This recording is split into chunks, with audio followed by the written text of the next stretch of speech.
আমি জীয়াই ৰাখিবলৈ চেষ্টা কৰিব লাগিব তেখেতক আৰু তেখেতক জীয়াই ৰাখিবলৈ চেষ্টা কৰাৰ অন্যতম এটি প্ৰচেষ্টা বুলি মই এই অনুষ্ঠানটিক ভাবোঁ তাৰ বাবে ধন্যবাদ জনাইছোঁ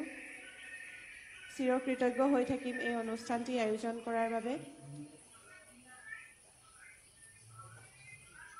আচলতে মানুহজন খুব সহজ সৰল আছিল সাধাৰণ মানুহখিনিৰ মাজত থাকি খুবেই ভাল পাইছিল জাক জমকতা কেতিয়াও বিচৰা নাছিল মানুহজনে যিসকলে তেখেতক পাইছে সেইসকলে হয়তো জানে এই ৰাইজৰ মাজত থাকিয়েই এই খাটি খোৱা অসমীয়া মানুহখিনি সুখিত নিষ্পেষিত মানুহখিনিৰ বাবে তেখেতে গীত গাবলৈ পালে খুবেই সুখী অনুভৱ কৰিছিল যিয়েই গান নাগাওক লাগিলে ৰোমেণ্টিক গান হওক বিহুগীত হওক বিহুনাম হওক কিন্তু জাতি মাটিৰ বাবে বছৰটোত তেখেতে এটা বা ততোধিক গীত কৰিবলৈ যদি পায় খুবেই সুখী অনুভৱ কৰে আচলতে মনৰ শান্তি তেখেতৰ জাতি মাটিৰ গীত গালে তেখেতে মনৰ শান্তি লাভ কৰে আৰু 40টা জীৱনৰ 40টা বৰ্ষত সংস্কৃতিৰ পথাৰখনৰ বাবে তেখেতে অসমীয়া জাতিটোৰ বাবে সংস্কৃতিৰ পথাৰখনৰ পৰাই অকণমান কিবা এটা কৰিবলৈ চেষ্টা কৰিছিল সেই তেওঁৰ প্ৰচেষ্টা তেতিয়াহে সফল হ'ব যেতিয়া মানুহে তেখেতৰ গীতসমূহ হৃদয়ংগম কৰিব পাৰিব কেৱল মাত্ৰ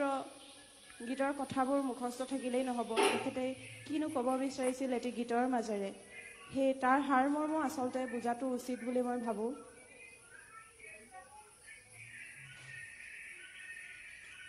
আৰু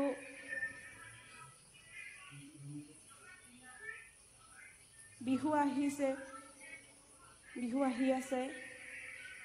বা প্ৰত্যেকটো মুহূৰ্ততে আচলতে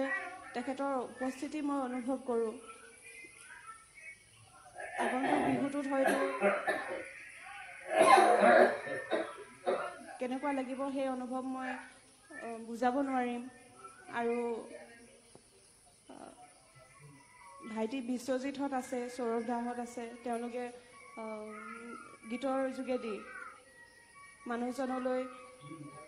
শ্ৰদ্ধা নিবেদন কৰিছিল মৰম যাচিছিল সৌৰভ দাই নিজৰ ভাইটি বুলি মৰম যাচিছিল বিশ্বজিতে নিজৰ ককাইদেউ বুলি মৰম যাচিছিল তেওঁলোককো ধন্যবাদ জনাইছোঁ ৰাজীৱ দা জীৱনকালত তেখেতৰ লগত ষ্টেজ শ্বেয়াৰ কৰা সকলো বাদ্যযন্ত্ৰীলৈ মই ধন্যবাদ জ্ঞাপন কৰিছোঁ তেখেতৰ হৈ বহু বছৰ তেওঁলোকে মানুহজনৰ লগত বাদ্যসংগত কৰি আহিছিল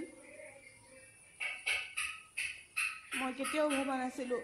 এনেকুৱা এটা দিন আহিব যিটো দিনত মই তেখেতৰ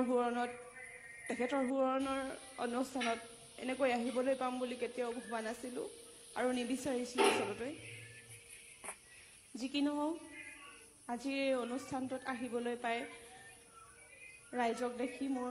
ভালো লাগিছে মনত যথেষ্ট সাহস পাইছোঁ আগন্তুক দিনতো আপোনালোকৰ এনে মৰম আমি আশা কৰোঁ আমাৰ ল'ৰাটোক ডাঙৰ কৰিবলৈ যথেষ্ট সাহসৰ প্ৰয়োজন হ'ব আমাক সেই সাহস যাতে আমাক আগন্তুক দিনতো দি যায় ইয়াকে কৈ মোৰ বক্তব্য সামৰণি মাৰিছোঁ ধন্যবাদ জয় আই অসম ধন্যবাদ জ্ঞাপন কৰিছোঁ শ্ৰদ্ধাৰ উপাসনা বকলিয়াল আচলতে আমি ৰাজীৱ শদিয়া গণশিল্পী ৰাজীৱ শদিয়া আমাৰ মাজত সদায়ে থাকিব আজিও আছে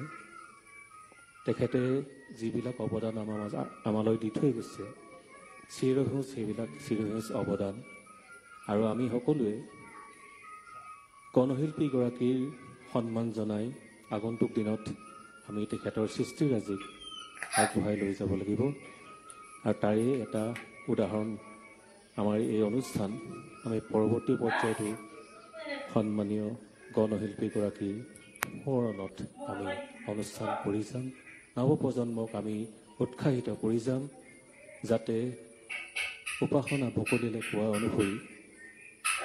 ৰাজীৱ শদিয়াৰ সৃষ্টিৰাজিক হৃদয়ংগম কৰিব পৰাকৈ আমি নৱপ্ৰজন্মক প্ৰস্তুত কৰি তুলিব লাগিব তেখেতসকল একোগৰাকী ৰাজীৱ শদিয়া হ'ব লাগিব ৰাজীৱ শদিয়াৰ অনুকৰণ কৰিব লাগিব। আগন্তুক দিনত ৰাজীৱ শদিয়াক এনেকৈ আমি আমাৰ মাজত জীয়াই ৰাখিম। আমি আজি অনুষ্ঠানত উপস্থিত থকাৰ বাবে আমি শ্ৰদ্ধাৰ উপাসনা বকলিয়াল গণশিল্পী ৰাজীৱ শদিয়াৰ সহধৰ্মিনীলৈ আন্তৰিক ধন্যবাদ, শ্ৰদ্ধা, কৃতজ্ঞতা জ্ঞাপন কৰিছোঁ। ধন্যবাদ। আৰু আমি আমাৰ আয়োজক সমিতিৰ তৰফৰ পৰা অকণমান সন্মান জনাব বিচাৰিছোঁ। এখনি